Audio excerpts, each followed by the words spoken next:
specifically, we're going to talk about real estate finance and loans in particular. So let's get started.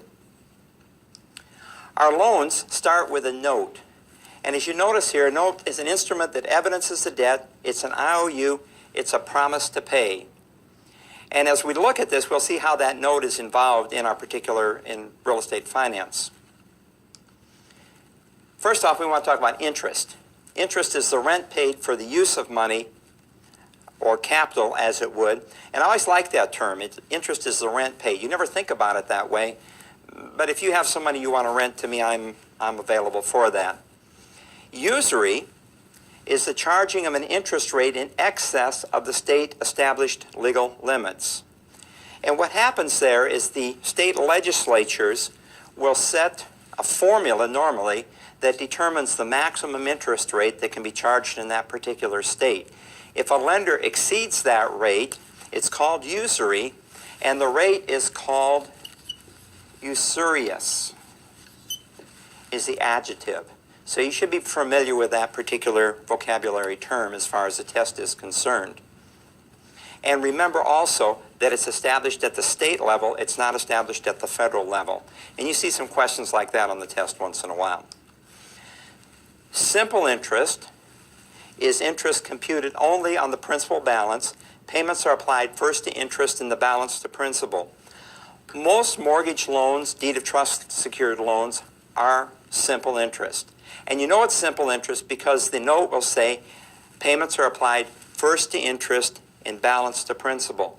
Now you contrast that with something that we would call add-on interest. And add-on interest is a different way to calculate the interest. With add-on interest, what they do is they take the principal amount, they take the interest that would be earned over the 3 or 4 years, they add all of those together, and you start making payments on that. I once sold a house where the fellow had a second lien that was calculated using add-on interest. He'd had that $10,000 loan for about 10 years, and when we calculated the payoff on it after he made payments on it for 10 years, the payoff was $12,000. It was $2,000 more than he'd borrowed in the beginning. So when someone quotes to you add-on interest, and they say, well, the interest rate is 9%, and then they add those two words, add-on, that is a rough equivalent of 18% simple interest.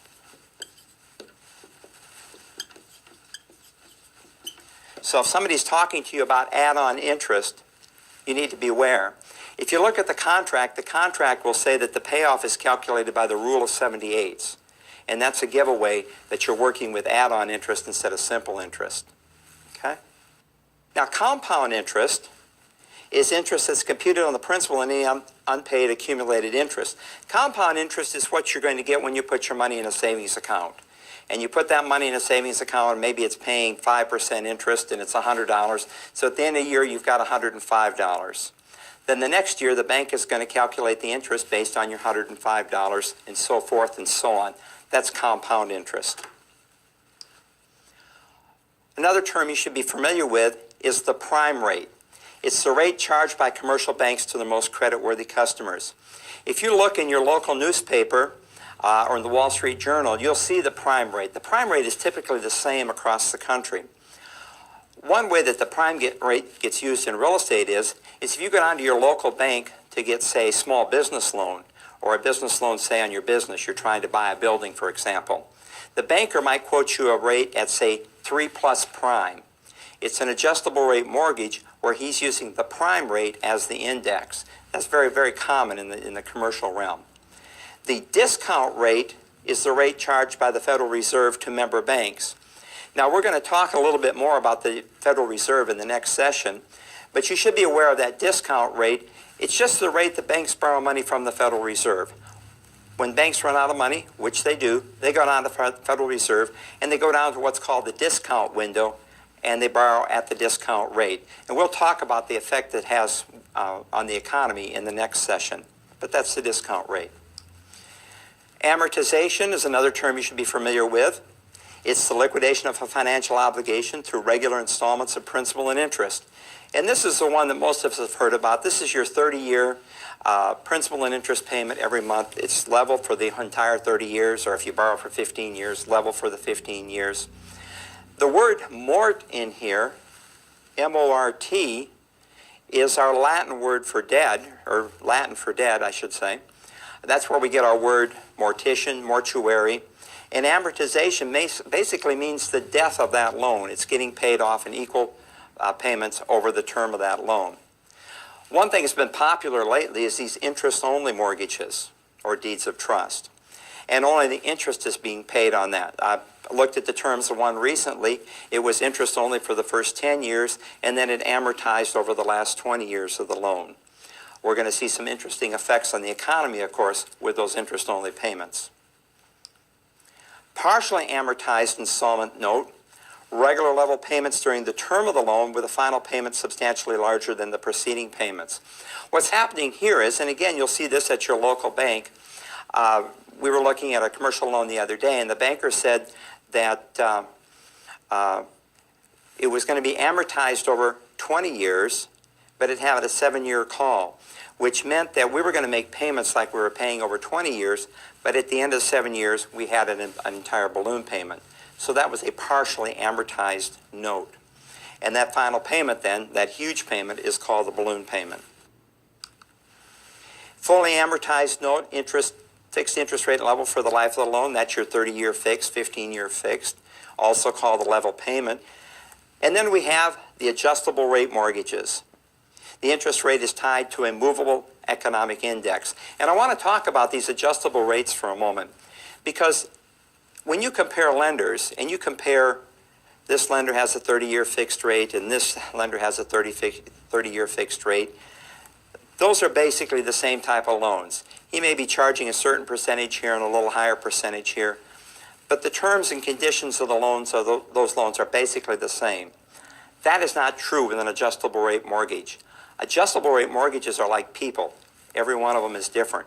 And so let's look at some of the variables in that, and we can understand better what an adjustable rate mortgage is, and also be able to answer the questions, of course, on your exam. First off, it's based on an index, an economic indicator used to calculate interest rate adjustments. So we're going to take a look at that, and I think I can draw it out here and make it a little bit easier to understand. So we're going to have an economic index that, say, looks like that. And that's kind of our baseline. Now, that economic index just has to be a published financial index. Of course, one of the ones that's very common is the U.S. Treasuries.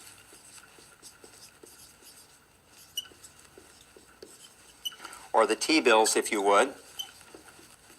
And there's some variation of those. We're not going to talk about those. I don't think you're going to see any questions on the particular specifics of these indices. A very popular one is LIBOR. And that's the London Interbank Offered Rate. That's a rate at which banks in London borrow money from each other, usually on an overnight basis. And that is a published financial index. It's fairly volatile, and the lenders like it because it tends to track the economy very closely. And of course, when they give you an adjustable rate mortgage, that's what they're trying to do, is they're trying to put all the risk, if you would, of the economy back off on the consumer. So if the rates go up, it goes up to the consumer. If the rates go down, the consumer participates in the downside also. Adjustable rate mortgages will have a qualifying rate. And a lot of times that's a discounted initial rate called a teaser rate that is below the fully indexed rate. It's usually selected to be competitive in the marketplace. So when you're taking out an adjustable rate mortgage, you want to ask them what the payment rate is. In other words, what are the payments calculated on? What the note rate is. The note rate is going to be what the adjustments are calculated on. And then you would ask what the qualifying rate is. And the qualifying rate may be lower or may be higher than the note rate or the initial payment rate. And all three of those could be different. So those are some questions you've got to ask when you're taking your consumers in to get an adjustable rate mortgage. There's a lot more involved here, and you need to be aware of that.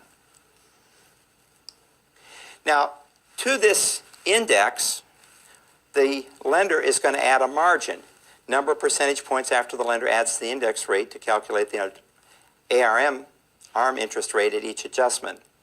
Now that margin is basically the lender's profit.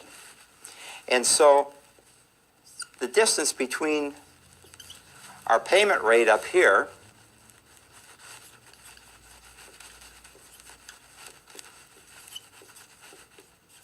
and our index down below here, that's going to be called the margin.